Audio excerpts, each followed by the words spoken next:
Hi అండి, welcome to anniversary part 3 vlog. Beach దగ్గర నుంచి వచ్చిన తర్వాత లంచ్ టైం అయింది. ఇంకా లంచ్కి అయితే ఇక్కడ మనీ హౌస్కి వచ్చాము అనమాట.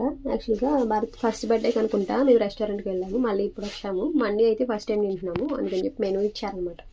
మెనూ కార్డులో అయితే మేము చికెన్ మండీ ఆర్డర్ చేసాము.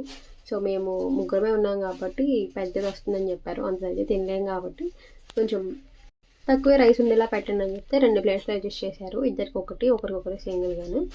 రైస్ అయితే ఇదిలా తినేసాం, కానీ ఆ పీసెస్ మాత్రం వదిలేసాం తినలేక. మండి అంటే ఎలా తినాలో అనుకున్నాను, ఎక్కువ ఫుడ్ ఉంటుందేమో అనుకున్నాను, కానీ రైస్ని పల్చగా స్ప్రెడ్ చేస్తారు కాబట్టి ఎగ్జాక్ట్గా ముగ్గురికి సరిపోయింది. ఇంకా ఆ తర్వాత ఇక్కడ తిండి రిసార్ట్ ఉంటే అక్కడికి వచ్చామన్నమాట. ఎంట్రన్స్ అయితే 10 రూపీస్ అని టికెట్, రీజనబుల్గానే ఉంది కదా. లోపలికి వెళ్ళి ఉయ్యాలు ఉంటే అవి ఊగేసాము. మనకి ఎక్కువగా పార్క్స్లోనే ఉయ్యాలు కనిపిస్తాయి. ఉయ్యాలైతే ఎప్పుడో ఊగాను, ఇంకా మళ్ళీ అందరం కలిసి ఒకసారి ఊగేసాం అనమాట. ఒక హాఫ్ అన్ అవర్ అలా అక్కడ ఉండి ఇంకా రిటర్న్ స్టార్ట్ అయిపోయాము ఇంటికి. పార్ట్ 1, 2 యానివర్సరీ వ్లాగ్స్ ఎవరైనా చూడకపోతే ఛానల్లో ఉంది, ఒకసారి చెక్ చేసేయండి.